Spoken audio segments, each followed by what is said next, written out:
ในคืนวันสิ้นปีวันที่ผู้คนต่างพากันเลี้ยงเฉลิมฉลองวันสิ้นปีและยินดีต้อนรับปีใหม่ในวันรุ่งขึ้น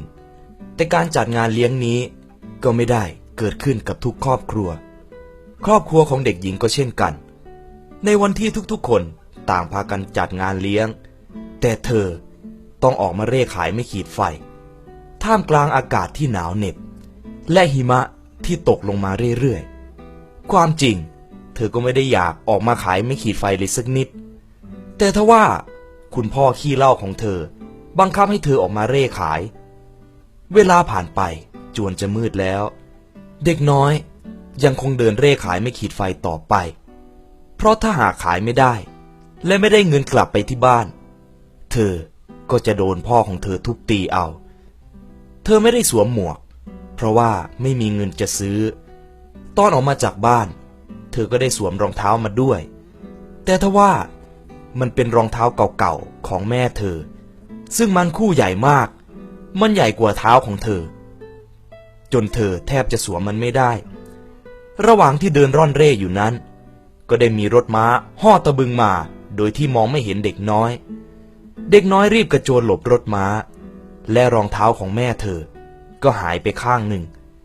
เธอหายังไงก็หามันไม่เจอส่วนอีกข้างเด็กน้อยก็ถอดมันออกมากอดไว้เธอคิดว่าเธอจะเอาไว้เป็นเปลในยามที่เธอมีลูกของเธอจะได้ไม่ต้องนอนหนาวอย่างที่เธอประสบพบเจออยู่ทุกวันนี้เด็กหญิงเดินออกไปด้วยความสิ้นหวังทั้งวันยังไม่ได้กินอะไรเลยทั้งหนาวสั่นและหิวโหยช่างเป็นภาพที่ดูแล้วน่าทุกขเวทนาเป็นยิ่งนักเธอเดินไปเรื่อยๆอย่างไร้จุดหมายแสงเทียนก็ส่องแสงสว่างออกมาจากบ้านทุกๆหลังที่เธอเดินผ่านกลิ่นเป็ดกลิ่นห่านอบหอมหวนช่างยั่วน้ำลายเด็กน้อยดีแท้เธอนึกถึงที่บ้านที่วันๆได้กินแต่ขนมปังแข็งๆกับซุปที่จืดชืดนึกแล้วท้องก็ร้องโครกครากและเธอก็หมดเรี่ยวแรงที่จะออกเดินต่อไปเธอทิ้งตัวลงในช่องแคบๆระหว่างบ้านสองหลังเธอดึงรองเท้าขนาดใหญ่ของแม่เข้ามากอดไว้แน่นแต่มันก็ไม่สามารถทำให้เธอรู้สึกหายหนาวได้เลยแม้แต่น้อยมือน้อยๆของเธอสั่นระริกด้วยความหนาวราวกับว่ามันไม่มีความรู้สึกอะไรอีกต่อไปแล้วถ้าได้ไฟสักนิดคงจะดีสินะเธอคิดในใจพลางรวบรวมความกล้าหยิบไม้ขีดไฟออกมาก้านหนึ่งเธอจุดมันขึ้นมาเสียงไม้ขีดไฟติดขึ้นเปลวไฟและความอบอุ่นก็แผ่ซ่านไปทั่วมือน้อยๆของเธอเอามืออังมันไว้มันเหมือนกับว่ากำลังนั่งอยู่หน้าเตาผิงแต่แล้วเวลาผ่านไปไม่ถึงครึ่งนาทีเปลวไฟก็ดับลงเตาผิงก็อันตรธานหายไปเหลือไว้แต่เพียงก้านไม้ขีดไฟที่มันมอดไหม้อยู่ในมือเด็กน้อยเธอจึงตัดสินใจจุดก้านที่สองคราวนี้เธอรู้สึกราวกับว่าอยู่ในห้องที่มีโต๊ะปูผ้าสีขาวราวกับหิมะมีเครื่องครัวที่สวยงามวางอยู่บนโต๊ะและมีห่านอบน่ากินวางอยู่ด้วยอยู่ดีๆห่านตัวนั้นก็กระโจนลงมาจากโต๊ะและมันก็ค่อยๆเดินมาหาเธอทั้งที่มีซ่อมกับมีดปักมันอยู่ราวกับว่ามันกำลังเดินมาให้เธอได้ลิ้มลองรสชาติถึงที่แต่พอมันเดินมาถึงหน้าเด็กน้อยเปลวไฟจากไม้ขีดก็มอดลงและทุกๆอย่างที่เธอเห็นก็หายไป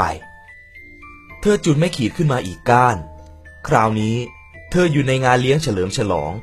มีต้นคริสต์มาสสูงใหญ่ประดับประดาอย่างสวยงาม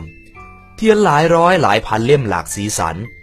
ต่างก็ถูกจุดเรียงไว้บนกิ่งไม้สีเขียวสวยงามเด็กน้อยพยายามจะเอื้อมมือไปจับแต่ทว่ายังไม่ทันจะถึงแสงไฟจากไม้ขีดก็มอดดับลงและภาพที่อยู่ตรงหน้าก็มาลายหายไปหนาวจังเลย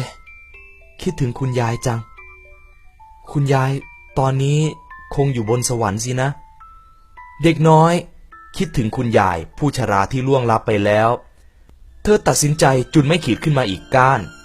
คราวนี้ เธอเห็นคุณยายของเธอปรากฏตัวอยู่ตรงหน้าพร้อมกับแสงสว่างอันอบอุ่นและอ่อนโยนเธอจึงร้องเรียกยายของเธอยายพาหนูไปอยู่ด้วย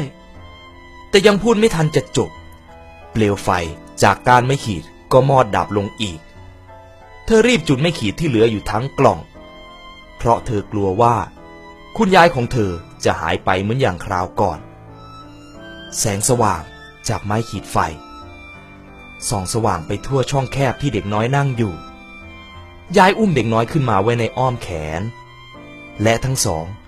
ก็ค่อยๆลอยสูงขึ้นไปบนฟ้าลอยไปยังแสงสว่างและความเบิกบานต่อไปเด็กน้อยก็ไม่ต้องมาหิวโหยไม่ต้องคอยหนาวเหน็บและไม่ต้องกลัวว่าพ่อของเธอจะทุบตีอีกต่อไป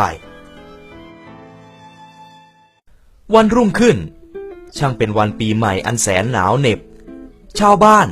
ก็มาพบกับร่างของเด็กน้อยที่น่าสงสารร่างเด็กน้อยนั่งพิงกำแพงอยู่ในช่องว่างระหว่างบ้านสองหลังเธอกำลังนั่งยิ้มอยู่นั่นคือใบหน้าของเธอก่อนที่เธอจะจากไปเธอนั่งตัวแข็งทื่อในมือก็ถือไม้ขีดไฟที่มันมอดดับซึ่งโดนใช้ไปแล้ว1 กล่องชาวบ้านต่างพากันพูดว่าเด็กน้อยผู้น่าสงสารสงสัยเธอคงต้องการความอบอุ่นแต่ไม่มีใครนึกไม่มีใครฝันว่าที่จริงแล้วเด็กน้อยได้พบเจอกับความสวยงามและก็คุณยายอันเป็นที่รักของเธอก่อนที่เธอจะจากโลกนี้ไป